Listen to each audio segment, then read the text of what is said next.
मैं 14 साल की थी और माँ के साथ मालिक के घर पर रहती थी। मेरी माँ रात होते ही मुझे सुला देती और फिर उठकर मालिक के कमरे में चली जाती और उनके कमरे से चीखने की आवाज़ आती।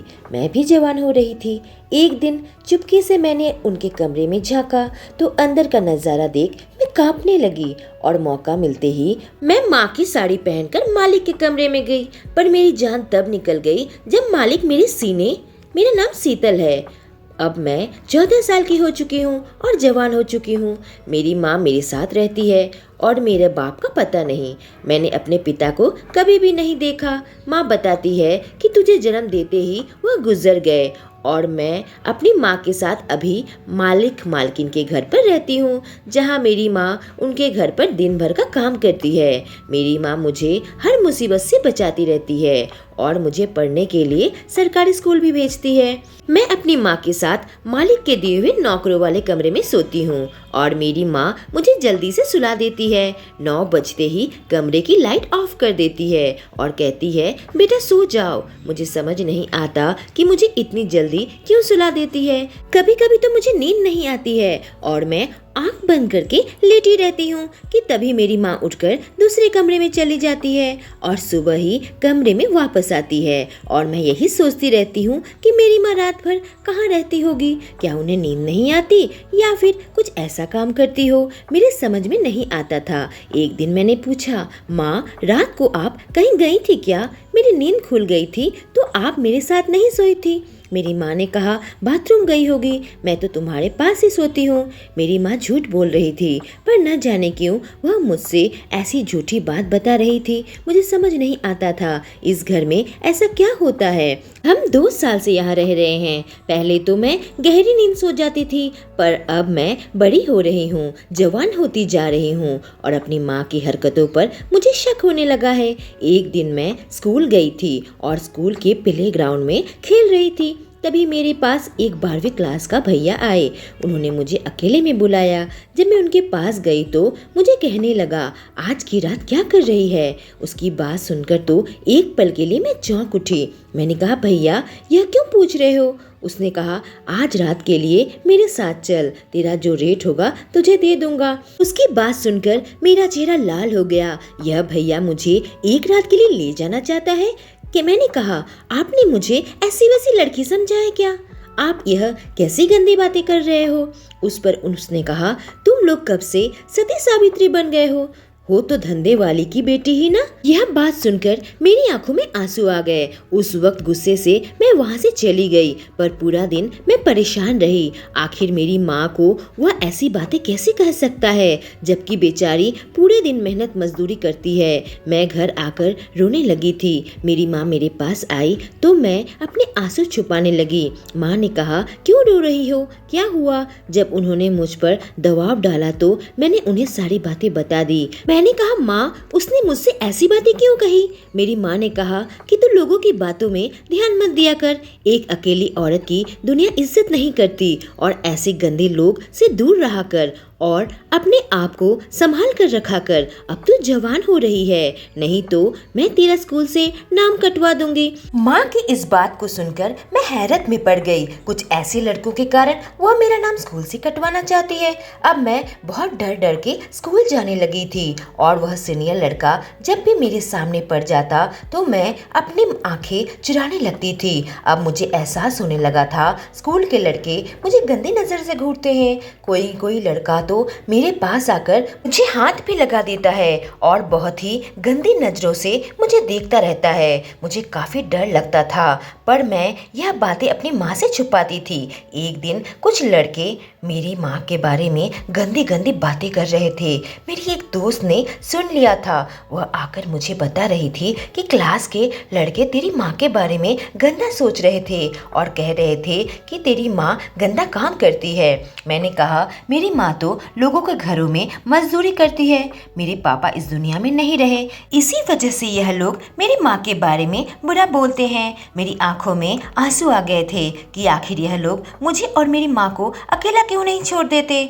पर हर रात मेरी माँ उठकर कहीं चली जाया करती थी। इससे मुझे अब माँ पर भी शक होने लगा था कि माँ रात के अंधेरे में कहाँ जाती होगी। इन सब मुसीबत से बाहर निकलने के लिए मैंने सोच लिया था कि मैं अपनी माँ का पीछा करके सारी सच्चाई पता लगाऊंगी।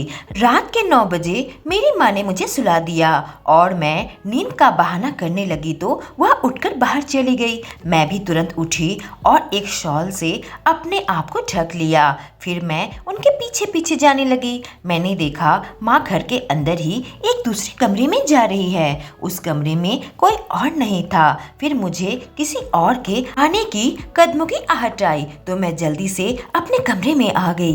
मेरा दिल जोर जोर से धड़कने लगा क्योंकि मैं दौड़ती हुई यहाँ पर आई थी। अभी मैं पकड़ी जाती और जो भी आ रहा था वो मुझे देख लेता। मेरी माँ तो घर से बाहर नहीं जाती बल्कि दूसरे कमरे में सोती है। इस कमरे में दूसरा शख्स कौन आ रहा था? घर का काम करने वाली कोई दूसरी नौकरानी थी या कोई आदमी? मैं तो देख नहीं पाई और मैं फिर अपने कमरे में ही सो गई। जब सुबह हुई तो मेरी माँ कमरे में वापस आ गई। थोड़ी देर मेरे पास लेटकर फिर मुझे उठाने लगी कि बेटा उठ जाओ, स्कूल जाना है। मैंने देखा मेरी माँ विधवा होने के बावजूद भी बहुत खुश रहती है। उनका चेहरा हमेशा चमकता रहता है। वह हमेशा ही बन ठन कर रहती है। कभी भी सफेद साड़ी पहने हुए मैंने उन्हें नहीं देखा। वह हमेशा ही महंगी महंगी साड़ियाँ पहनती है, कभी लाल तो कभी नीली तो कभी रंग बिरंगी। हाथों में रंग बिरंगी चूड़ियाँ पहनती है और बहुत ही सज संवर कर रहती है। उनकी उम्र 34 साल की होगी और उनकी जवानी अब तक खत्म नहीं हुई है। जब वह मालिक के कमरे में जाती है तो मालिक उनकी ओर हसरत भरी निगाहों से देखते रहते हैं और उनके बदन को निहारते रहते हैं।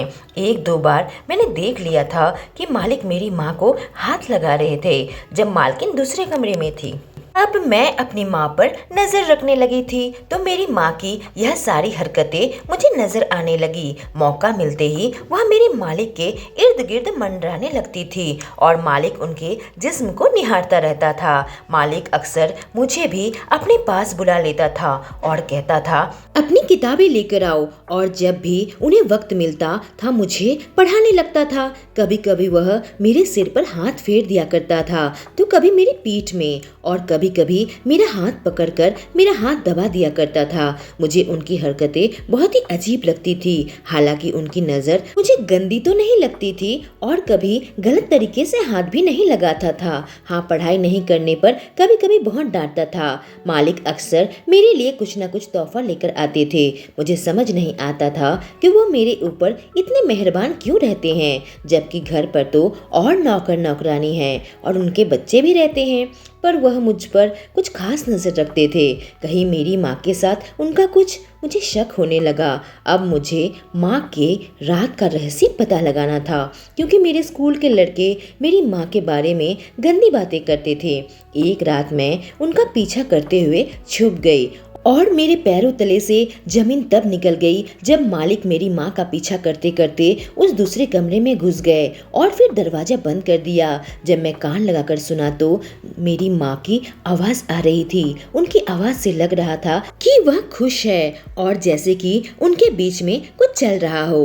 उस वक्त मेरी आंखों से आंसू आ गए थे। मैं दौड़ती हुई अपने कमरे में आ गई। मालकिन के जिंदा होते हुए मालिक मेरी माँ के कमरे में क्या कर रहे थे?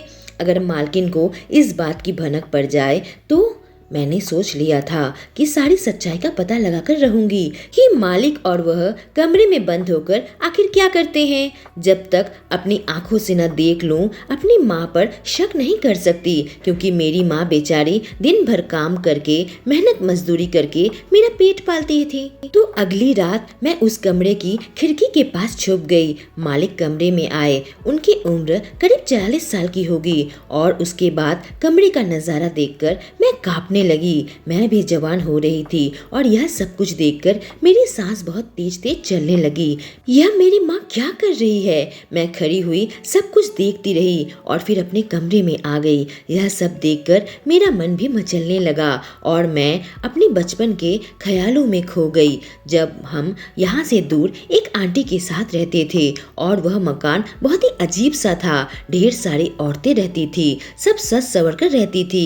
रात होते ही मेरी माँ मुझे अपने कमरे में बंद कर देती थी और बाहर से मुझे अजीबोगरीब आवाज आती थी और मुझे समझ नहीं आता था यहाँ पर क्या काम होता है। जब मैं स्कूल जाती थी, न जाने क्यों मुझे बहुत डर सा लगता था। कई सारी औरतों के वहाँ पर और बच्चे थे जो कि मेरे साथ स्कूल जाते थे और वह बच्चे तरह तरह की बातें बनाते थे। जब मैं 12 साल की हो गई तो मेरी माँ एक दिन कहा कि मुझे कहीं और काम मिल गया है, अभी हमें यहाँ रहने की जरूरत नहीं है। उस दिन मेरी माँ काफी खुश नजर आ रही थी। मैंने पूछा, माँ आप यहाँ क्या काम करती थी? मुझे तो पता ही नहीं। मेरी माँ ने कहा, हम यहाँ सिलाई करते हैं। पर मैं वहाँ कभी भी सिलाई मशीन नहीं देखी थी। सारे बच्चे को एक कमरे में सुला देती थी और बच्चों की माँ न जाने कहाँ होती थी। मुझे समझ नहीं आता था कि आखिर यहाँ यह लोग क्या काम करते हैं। मैंने आंटी से भी पूछा था तो कहती है कि यहाँ सिलाई का काम होता है बेटा। हमारे नीचे बेसमेंट में फैक्ट्री बनी हुई है जहाँ सारी औरतें सिलाई करती है। हैरत की बात तो यह थी कि वहाँ किसी भी बच्चे के पिता नहीं थे। आंटी ने कहा, जिन बच्चों के पिता नहीं होते हैं ऐसी औरतों को हम यहाँ रहने को देते हैं। लेकिन आज माँ और मालिक के कमरे का यह नज़ारा देखकर मुझे ऐसा नहीं लगता कि मेरी माँ सिलाई का काम करती होगी, क्योंकि मेरी माँ के मालिक के साथ मुझे बहुत गुस्सा आ गया था और मेरे अंदर भी जज्बात उमड़ पड़ी। मैंने जो कुछ भी देखा था उसी के बारे में सोचती रही थी। किसी तरीके से मैं स्कूल जाती थी और सिर झुकाए घर आ जाती थी। एक दिन मेरी माँ बीमार पड़ गई। उस रात वह मुझसे पहले ही कमरे में सो गई। माँ जब गहरी नींद में थी तो मैं उठकर उस दूसरे वाले कमरे में चली गई। आज मेरे पास मौका था कि मैं अपनी माँ की जगह लूं। मैंने अपनी माँ की ही एक साड़ी पहन ली थी और अपना चेहरा छुपा लिया। उस दूसरे वाले कमरे में जाकर बैठ गई। बस अब मैं मालिक के आने का इंतजार कर रही थी कि तभी मुझे दरवाजा खोलने की आहट आई और फिर दरवाजा बंद करने की। मेरे पीछे कोई शख्स खड़ा था और मेरी सांसें तेज हो गई। मेरा दिल जोरों से धड़कने लगा था। आज मैं अपने अरमान पूरे करने जा रही थी। तभी अचानक से कोई मुझे पीछे से पकड़ लिया और मैं उस स्पर्श को अनुभव करने लगी। वह मुझे एकदम करीब खींच लिया और उसकी सांस मेरे गर्दन पर पड़ने लगी।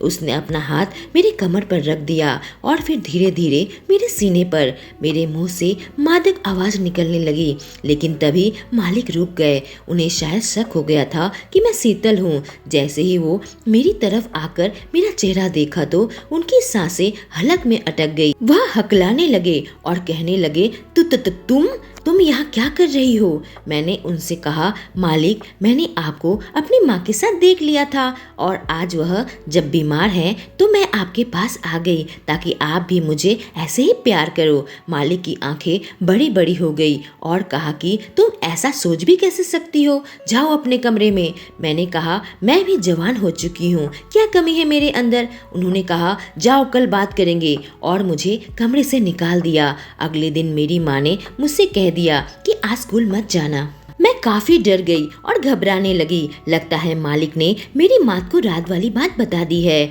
और मेरी माँ काफी गुस्से में नजर आ रही थी। कही कि आज मैं तुम्हें कहीं लेकर जाऊंगी। मैं घबराई हुई तैयार हो रही थी। मेरी माँ भी तैयार होकर मुझे एक जगह पर लेकर आई। तभी वहाँ पर मालिक आ गए और रात वाली हरकत से मैं परेशान होने लगी थी, क्योंकि मैं अपने आप को मालिक को सौंप दिया था। अब मुझे इस बात पर शर्म आने लगी थी। जब मालिक आए तो मेरी माँ ने जो कहा उसे सुनकर मेरी दुनिया बिल्कुल ही उलट पुलट हो गई। ऐसा लगा मानो मेरे सिर पर आसमान टूट पड़ा और मैं चुपचाप खड़ी मालिक और मेरी माँ की बातें सुनती रही, जो कि मुझे अपने कानों पर यकीन नहीं हो रहा था और मेरी आंखों से आंसू बहने लगे। माँ बोली, यह तुम्हारे पिता हैं। मेरे पिता का नाम रोहित सिंघानिया है, जो कि हमारे मालिक हैं, जिनके साथ कल रात में गलत हरकत करने गई थी। मैंने कहा, अगर यह मेरे पिता है तो ये आपसे शादी क्यों नहीं की?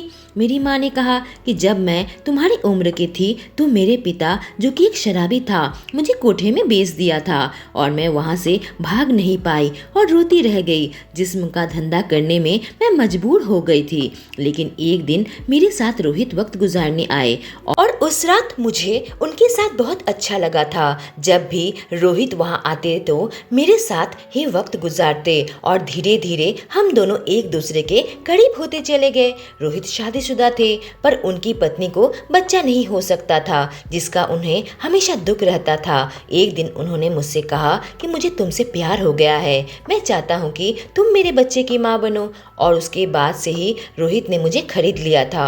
उन्होंने मेरी कीमत चुका दी थी और मुझे दूसरे मर्द के पास नहीं जाना पड़ता था। और जब मैं माँ बनी तो हम दोनों ही खुशी का ठिकाना न रहा। मैं तुम्हें समाज से बचा कर रखना चाहती थी, तुम्हें एक अच्छी जिंदगी देना चाहती थी, पर मुझे पता है स्कूल के लोग मेरे बारे में गंदी बातें करते हैं और जिससे तुम आजकल परेशान रहने लगी हो। जब तुम बड़ी होने लगी तो रोहित नहीं चाहते थे कि तुम्हारी परवरिश उस गंदी जगह पर हो, जिस वजह से उन्होंने मुझे वहाँ से उठाकर घर लेकर आ गए थे और हर रात मुझे वह दूसरे कमरे में बुला लेते थे। मैंने कहा, आप दोनों ऐसे एक दूसरे के साथ वक्त गुजारते हो, अगर मालकिन को पता लग गया तो? पापा ने कहा, मैं तुम्हारी मालकिन से नहीं बल्कि तुम्हारी मम्मी से प्यार करता हूँ, लेकिन मैं अपनी पत्नी को अपने घर से नहीं निकाल सकता, इसलिए मैं दोनों को ही अपने साथ रखा हूँ। मैं चाहता हूँ कि तुम पढ़ लिख कर कुछ बनो, फिर मैं एक अच्छे घर में तुम्हारी शादी करवा दूंगा। और उसके बाद से रोहित ने मुझे बाप का प्यार दिया और एक दिन मेरी मालकिन की मौत हो गई तो मेरी माँ से शादी करके उनको पत्नी का हक दिया और मुझे भी अच्छे स्कूल में डाल दिया। और अब लोग मेरे बारे में गंदी बातें नहीं करते और मुझे एक अच्छी ज़िंदगी मिली। दोस्तों, अगर आपको ये कहानी पसंद आई हो तो हमारे चैनल को सब्सक्राइब करें और बेल आइकन को प्रेस करें। Thank you.